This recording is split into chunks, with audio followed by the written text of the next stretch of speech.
Alexander Graham Bell was not born into wealth, power, or fame.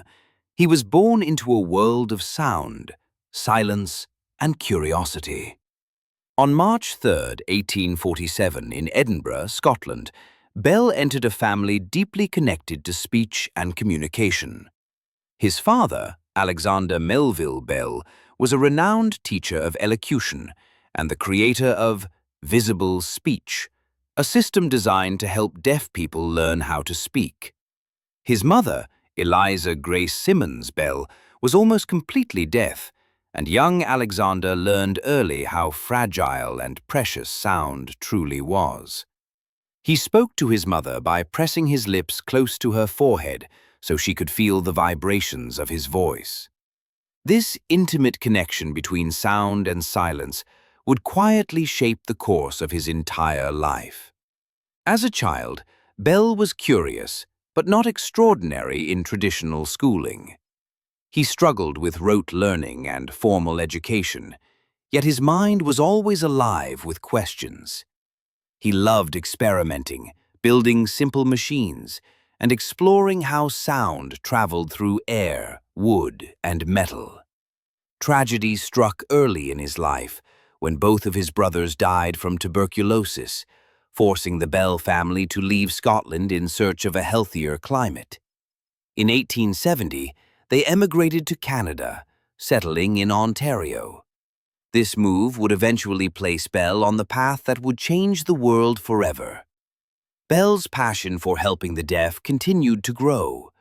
He believed deeply that communication was the foundation of human connection, and that no one should be isolated from it. In the early 1870s, Bell moved to Boston, where he worked as a teacher for the deaf. He taught at the Boston School for Deaf Mutes and later at Boston University. His students were not just pupils to him. They were proof that sound could be understood, reshaped, and reclaimed. Among them was Mabel Hubbard, a young deaf woman who would later become his wife.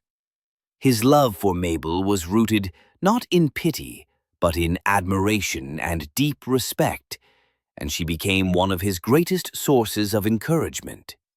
While teaching during the day, Bell spent his nights obsessed with a dangerous idea: sending sound through wires. At the time, the telegraph was the fastest form of long-distance communication, but it could only transmit coded signals like Morse code. Bell imagined something revolutionary: transmitting the human voice itself.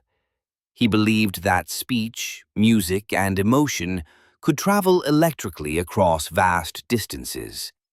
Many scientists dismissed the idea as impossible or impractical, but Bell refused to let go of the vision. Working with his assistant, Thomas Watson, Bell began experimenting with electrical signals, tuning forks, membranes, and wires. Their workspace was cluttered, underfunded, and often on the brink of failure. Bell struggled financially and physically, pushing himself to exhaustion. Yet his mind burned with determination. He was racing against other inventors, including Elisha Gray, who were working on similar concepts. Time was running out. On March 10, 1876, history changed forever. While experimenting in his lab, Bell accidentally spilled acid on himself and instinctively called out, "Mr. Watson, come here! I want to see you!" To Bell's shock, Watson heard the words clearly through the wire in another room.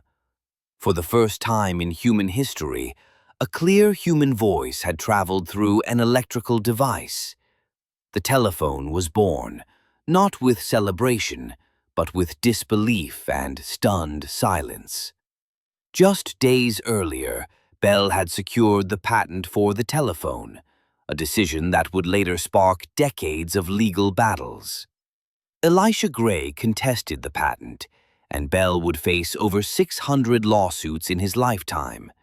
He won every major case, but the pressure was immense. Critics accused him of theft, while supporters hailed him as a genius. Through it all, Bell remained focused not on fame, but on refinement and improvement. At first, few people understood the telephone's potential. Some dismissed it as a novelty or a toy. Even Western Union, the communication giant of the era, rejected the invention. But Bell and his partners persisted, founding the Bell Telephone Company in 1877. Slowly, homes, businesses, and governments began to adopt the technology. The world began to shrink as voices crossed cities, countries, and eventually continents.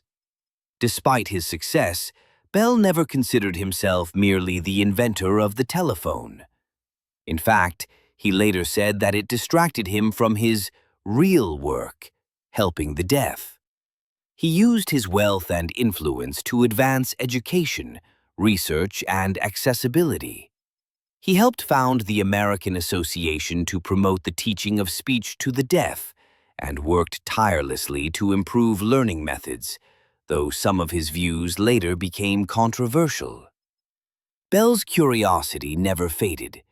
He went on to experiment with aviation, developing early flying machines and founding the Aerial Experiment Association. He worked on hydrofoils, medical devices, metal detectors, and even early ideas that hinted at fiber optic communication.